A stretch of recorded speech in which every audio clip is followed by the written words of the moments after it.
Hello and welcome to Morphite Ministries Live. This is broadcast number 18, and we're going to be starting here in just a moment, starting a few minutes late today, but we'll be getting going here in just a few moments.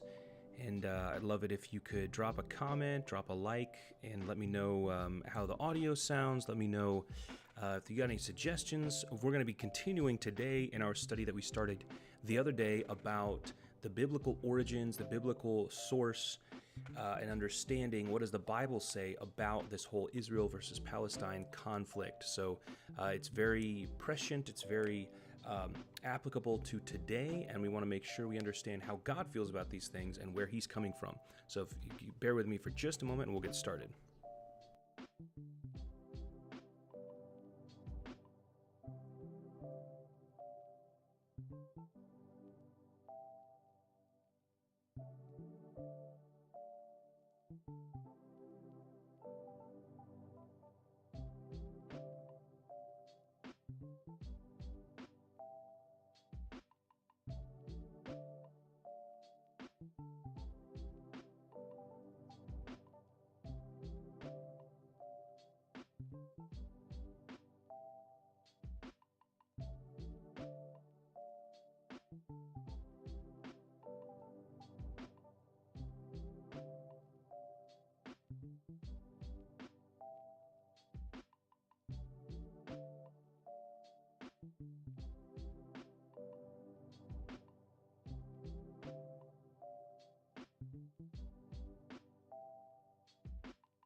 All right, we're coming back in on this understanding what does the Bible say about Israel versus Palestine. So let me get this set up here.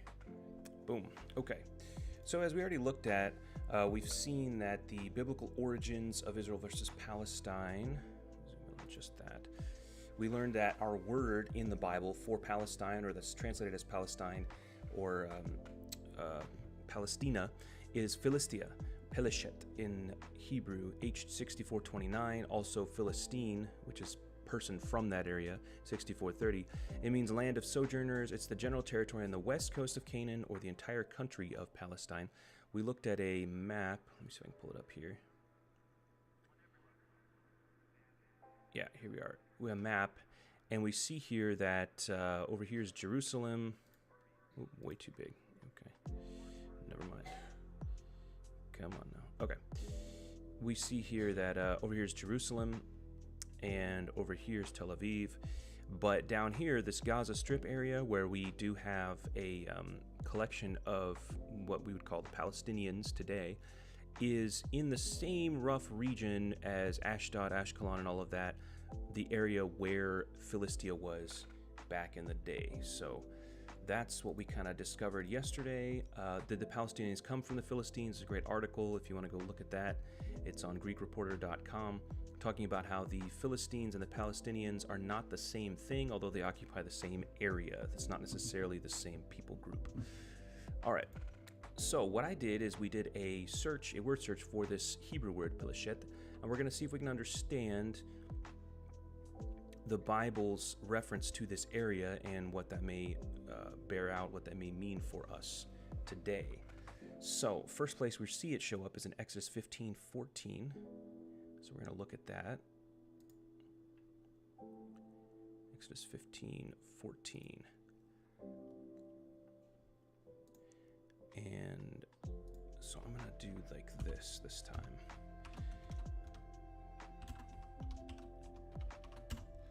And we'll just go through these as quick as we can and just kind of notate some things we learn about this area. Let's see. Let's go back. Let's get a little context here.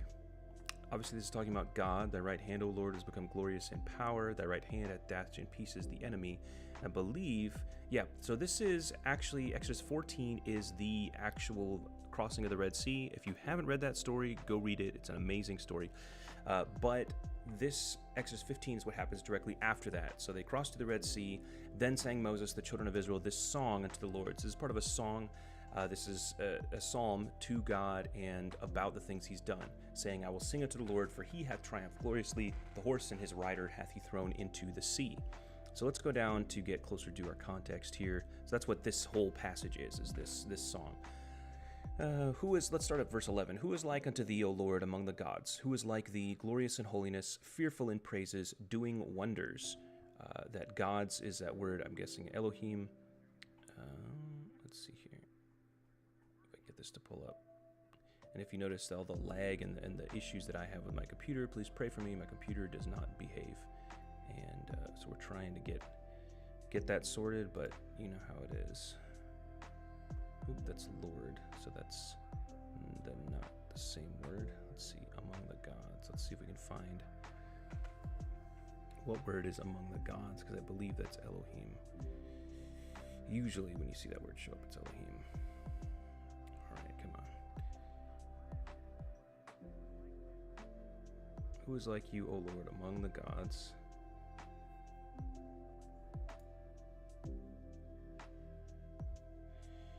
Word El, it says, I believe.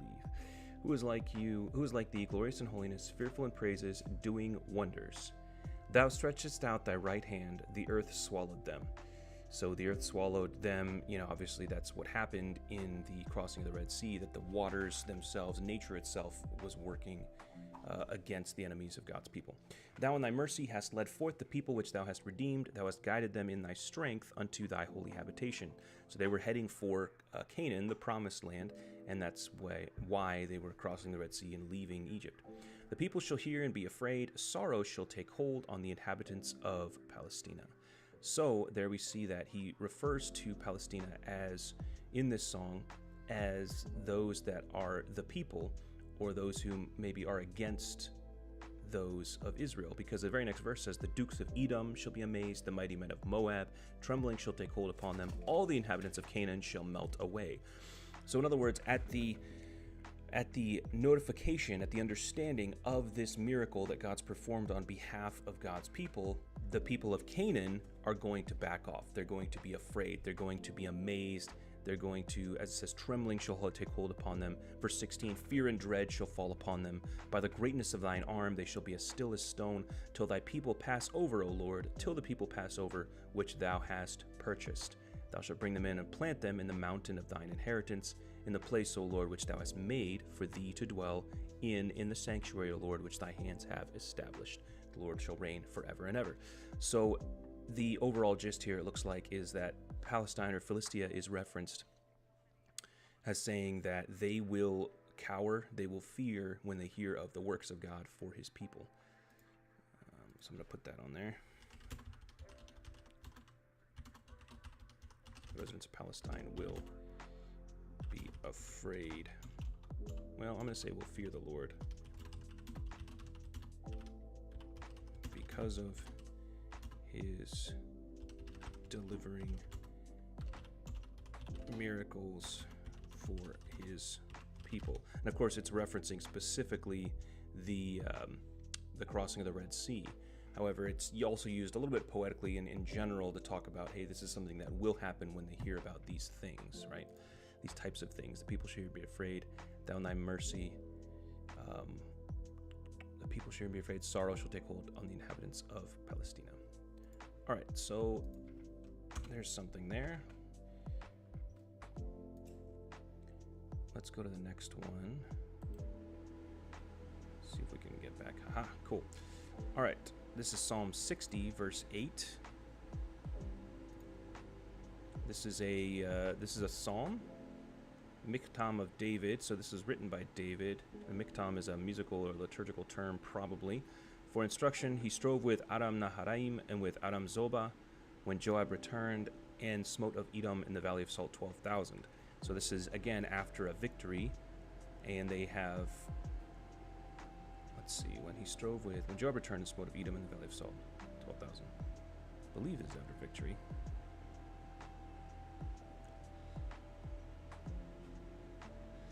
Well, although actually it might be after a defeat from what it sounds like, because he says, thou hast cast us off, thou hast scattered us. Verse 3 says, thou hast made us to drink the wine of astonishment. Thou hast given a banner to them that fear thee, that may be displayed because of the truth. That thy beloved may be delivered, save with thy right hand, and hear me.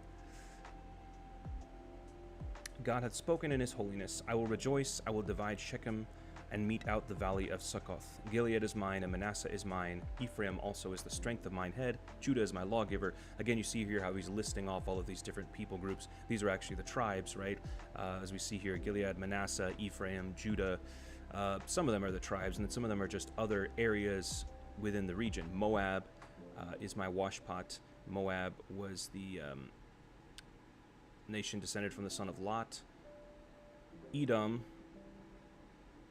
was another nation, Edom, land south and southeast of Palestine. Will I cast out my shoe? Philistia, triumph thou because of me. Triumph over me by an irony, it says. So it's more of like a sarcastic statement. Over Philistia, I will shout. I shout in triumph is another translation, or I will shout in triumph over Philistia. On account of me, O Philistia, raise a shout. So it sounds like it's either a sarcastic statement of them crying over the victory over God's people, or dare to shout victory over God's people, or it's the inverse where I will shout in triumph over Philistia. Now the way we can figure that out is if we look up our word triumph here, which is this word here, which is to shout, ruah. And in this verse, it is a verb, hithpael, imperative, second singular feminine. So hithpael would be the form, I believe. Hithpael, imperative. So that would be to shout in triumph or to shout for joy. Performing must or should be done in the present or future to or for themselves by a female person or thing being addressed. So the person being addressed is the one who is doing the action. You, e.g., you, a female, must lower yourself, or you must shout. So it is a statement. It is not saying I will shout in triumph over Philistia. It is saying that Philistia will shout in triumph. Again, leading, when you look at the way that the text is talking, it may be a sarcastic statement, or it may be a statement of that Philistia will actually triumph over Israel at some point. Trying to see here. Who will bring me into the strong city? Who will lead me into Edom? Will not thou, O God, which hast cast us off, and thou, O God, which does not go out with our armies, give us help from trouble, for vain is the help of man. Through God we shall do valiantly, for he it is that shall tread down our enemies. So the whole tone of this psalm does not really sound like I'm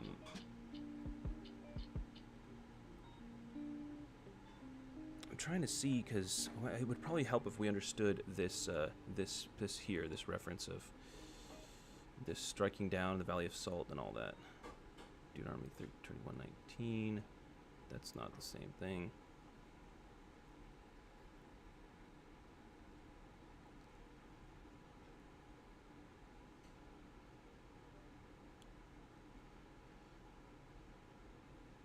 Okay, the heading apparently refers to the military campaign recorded in 2 Samuel 10 and 1 Chronicles 19. So let's go to 2 Samuel 10. Came to pass after this that the king of children of Ammon died, Hanun his son reigned in his stead. David said, I will show a kindness unto Hanun, the son of Nahash, as his father showed kindness unto me. David sent to comfort him by the hands of his servants for his father. David's servants came to the land of children of Ammon, Princes of the children of Ammon said unto Hanun their lord, thinkest thou that David doth honor thy father? So David's reaching out. He's saying, hey, I wanna be friendly to you. But the princes of the children of Ammon are like, hey, this guy, he's messing with us.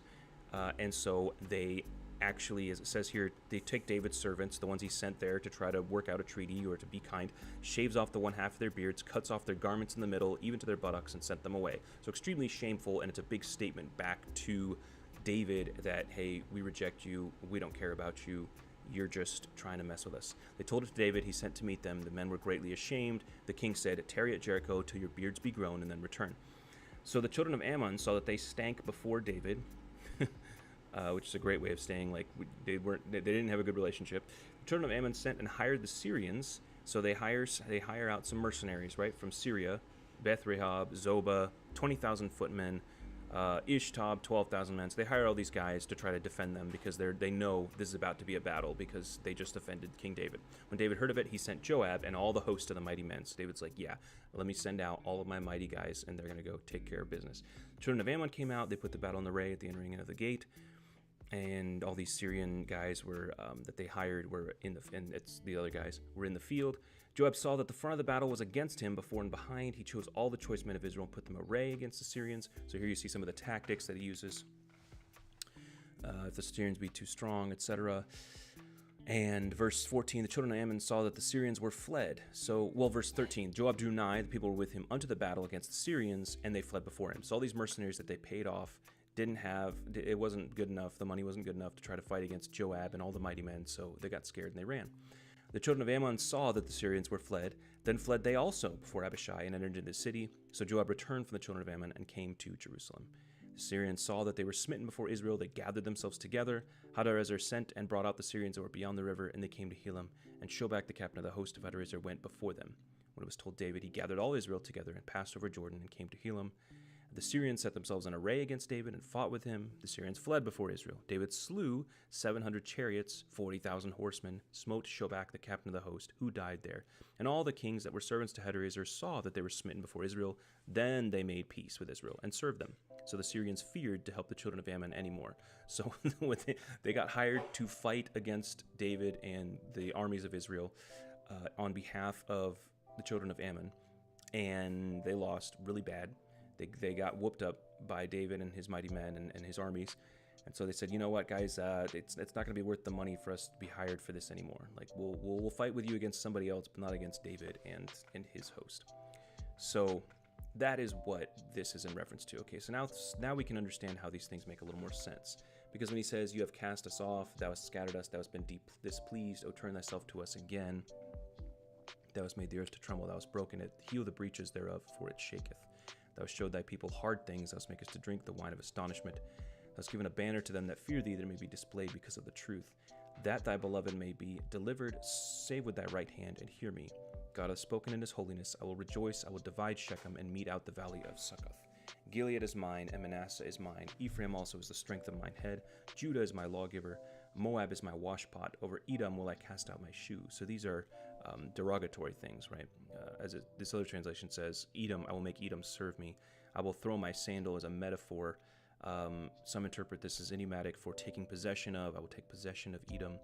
I think it's more of a statement. In fact, let me see.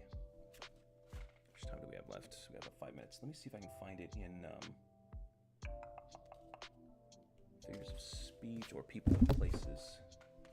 If it's not in figures of speech, it'll be in people and places probably.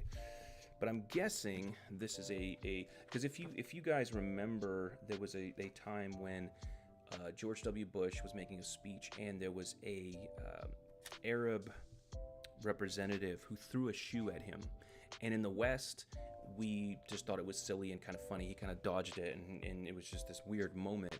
Well, that idea of casting out your shoe or throwing your shoe at someone in the Arab world is a very derogatory statement, because the things that are under your feet, under your shoe, are the things that are worth less than you, the things that are under you, the things that are subjected to you. And so it's a sign of offense. It is when you're in an Arab country, you want to be in the Middle East, you want to be careful not to like cross your legs, for example, with your foot facing directly against someone who is from that culture, because they may interpret that as you saying you're less than me, I'm disrespecting you, I don't really care what you have to say or what you think.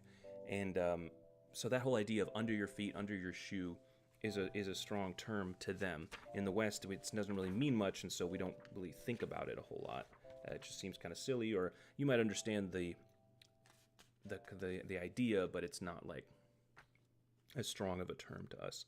This is in Psalm 60, verse 8. So let's see if I can find this as quick as I can. Psalm 60, verse 8.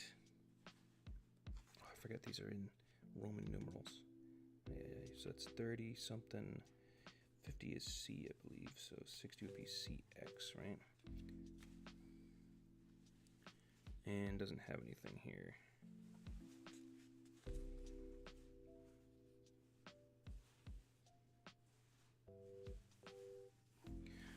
I'll check real quick on manners and customs. And if not, then we'll just move on. Because I do know, as I just mentioned, some context for this idea, but let's see if we had a little more specific reference point for this. We're in Psalm 60. 2 Kings. Psalm 68. Okay. There's 247.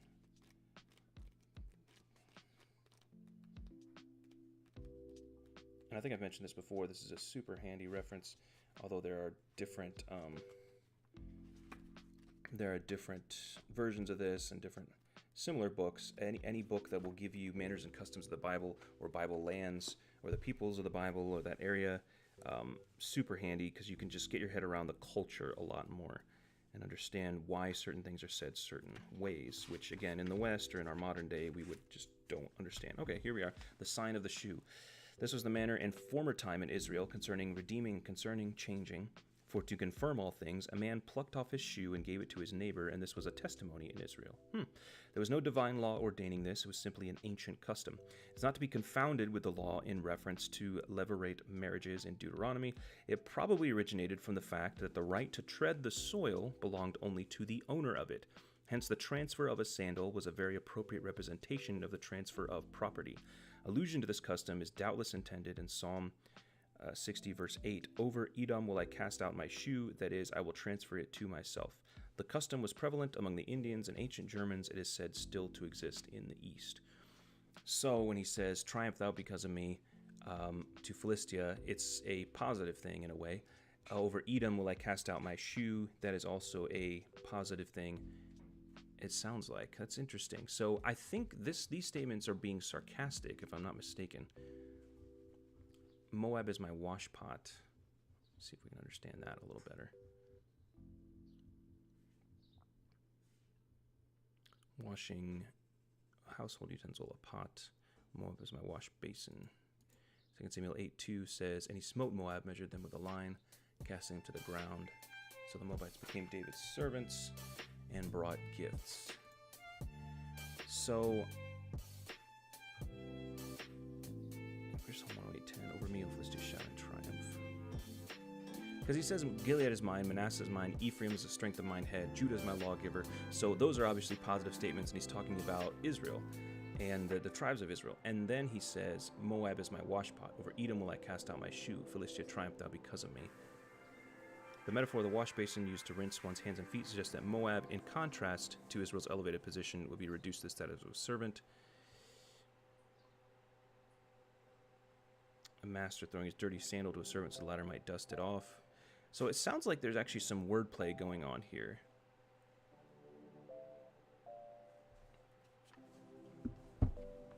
And mention in the comments if you think that I am wrong on this, or if you know something different that I'm missing. But obviously, these are here's the reason why I'm so comfortable leaning that direction, is because these are countries and people groups that God told them to overthrow and overcome. The Moabites, constant enemy of the Israelites. Edom, constant enemy. Philistia, constant enemy. Philistines are constant enemy. So for him to say Moab is my washpot and it being a positive thing, or over Edom will I cast out my shoe. I mean, that sounds like if you say I will cast out my shoe over Edom or upon Edom, then that would show that I will be treading upon Edom. I will be controlling the land of Edom. Philistia, triumph thou because of me, or Philistia, shout because of me. It may be more saying like the land will be changed because of Israel and God's people being over the top of it, being in rule of it, so the land itself will be able to rejoice. That might be looking into it, thinking about it a little too much, but what do we want to say here about, what did we learn about Philistia? Philistia, I will shout in triumph. I'm just going to say, in general, the relationship between Israel and Philistia is troubled.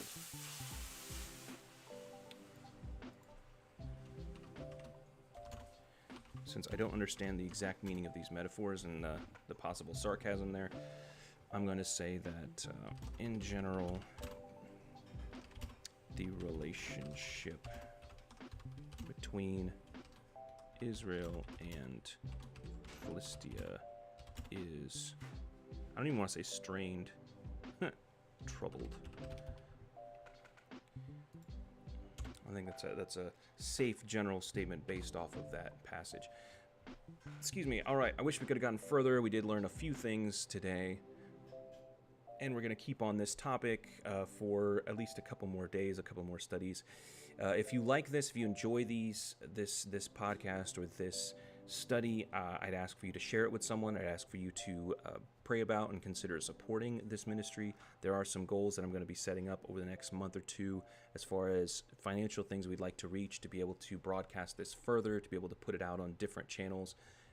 Most of that stuff, if you want to do all that stuff and you want it to work and you want it to work well, you got to pay for it. It's going to cost money. So I don't have the money out of pocket to do that at this point, but I'd like to partner with people to be able to take this studying and take this these ideas and this way of talking about the truth to more people. So if you want to partner with us in that, I'd really appreciate it. All the links to everything are in the description as always. So thank you so much for joining us. God bless, and we'll catch up with you again next time.